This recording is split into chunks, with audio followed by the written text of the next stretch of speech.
ایک صاحب اپنا واقعہ بیان کرتے ہیں کہ چند دن پہلے کی بات ہے، میری گاڑی کا ٹائر پنکچر ہو گیا تو میں راستے میں آنے والی ٹائر ورک شاپ پر رک گیا۔ رات کے 10 بج چکے تھے۔ اس وقت ایک ہی لڑکا ٹائر کو پنکچر لگانے کے لیے موجود تھا۔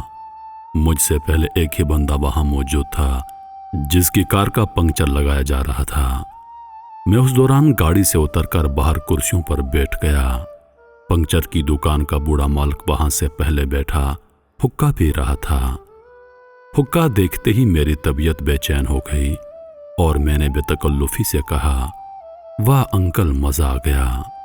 میں نے اس کے حقے کو دیکھتے ہوئے کہا، کیا میں بھی سوٹا لگا لوں؟ وہ ہنس کر بولا، ست بسم اللہ۔ اس نے حقہ مجھے تھما دیا اور میں نے پہلے ہی کش لگایا تھا کہ کھانسی کا دورہ پڑ گیا۔ پتر جی، حقہ پینا مزدوروں کا کام ہے، یہ کوئی سگریٹ نہیں۔ حقے کے لیے پھیپھڑوں میں جان ہونی چاہیے۔ اب کون سی جان انکل؟ میں نے کہا تو وہ میری بات سمجھ گیا۔ واقعی پہلی والی خوراکیں اور ورزشیں کہاں پتر جی، وہ کم از کم 80 سال کے اوپر تھا، گھنی اور بھاری مونچھیں، سینہ چوڑا، بدن کسرتی، تہبند پہنا ہوا تھا۔ وہ بار بار ایک لفظ بولتا، اللہ دی شانہ ویکھو۔ لگتا تھا کہ یہ اس کا تقیانہ کلام تھا۔ اس سے بے تکلفی شروع ہو گئی اور پرانا زمانہ یاد کرنے لگے۔ دیسی لوگوں کی دیسی باتیں۔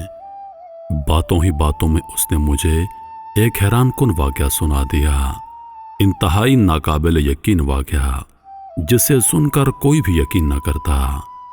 واقعہ اس کی زبانی سنیے۔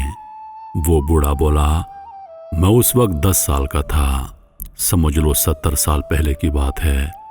میرے باپ دادا سرگودا کے رہنے والے تھے، رب دیاں شانہ ویکھو۔ میرے دادی کی عمر اس وقت 100 سال تھی جب اس نے مجھے یہ واقعہ سنایا تھا۔ واقعہ یہ تھا کہ اس علاقے کے زمینداروں نے اپنی زمین پر ایک کنواں کھودنے کے لیے مزدور بلائے جو کھیتوں میں کئی روز تک کنواں کھودتے رہے۔ کنواں کافی گہرا ہو گیا اور پانی نکلنے کے قریب تھا کہ اچانک ایک روز کنویں کی ایک جانب سے مٹی کھسک کر کنویں میں گر گئی اور ایک مزدور اس میں دب گیا۔ باقی مزدوروں نے شور مچایا، منظور مٹی تلے دب گیا ہے۔ مٹی نکال کر اس مزدور کو نکالنے کی کوشش کی گئی، لیکن جب کافی کھدائی کے باوجود منظور نامی مزدور نہ ملا تو انہوں نے سوچا کہ شاید انہیں مغالطہ ہو گیا ہے، وہ مزدور کہیں چلا نہ گیا ہو۔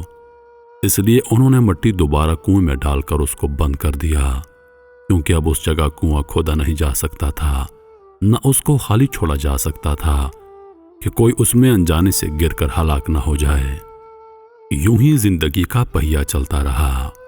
25-30 سال بعد زمیندار فوت ہو گیا تو اس کی اولاد نے کافی زمینیں بیچ ڈالیں۔ نئے لوگ آئے تو انہوں نے اس زمین کو آباد کرنے کے لیے فصلیں کاشت کرنا شروع کر دیں اور انہیں بھی ایک کنویں کی ضرورت پیش آئی۔ اتفاق سے انہوں نے اس جگہ کنواں کھودنا شروع کر دیا۔ یہ وہی جگہ تھی جہاں پہلے کنواں کھودا جا چکا تھا اور ایک سانحہ رونما ہوا تھا۔ مزدور جب کافی گہرائی تک کنواں کھود چکے تو اچانک انہیں دھوتی کا کپڑا ملا تو وہ حیران ہو گئے، اس گہرائی میں یہ دھوتی کیسی؟ دوسرے مزدور بھی پریشان تھے۔ مالکان کو بلایا گیا کہ کھدائی کے دوران کنویں میں سے دھوتی ملی ہے۔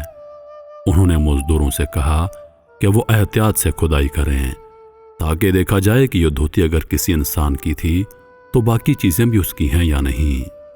اس وقت تک کسی کو معلوم نہیں تھا کہ اس جگہ پر کبھی پہلے کنواں کھود کر بند کیا جا چکا ہے۔ مزدوروں نے ہاتھوں اور بیلچوں سے انتہائی احتیاط کے ساتھ کھدائی جاری رکھی تو کنویں کی ایک جانب اچانک چھوٹی سی سوراخ نمودار ہوئی جس میں کوئی انسان لیٹا ہوا تھا۔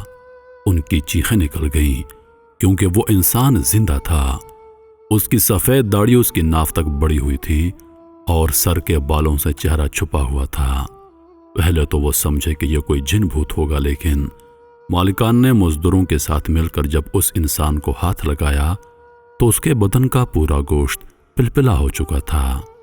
اس نے جب اتنے انسانوں کو دیکھا تو بے ہوش ہو گیا۔ اسے کنویں سے باہر نکالا گیا اور پورے گاؤں میں یہ بات پھیل گئی۔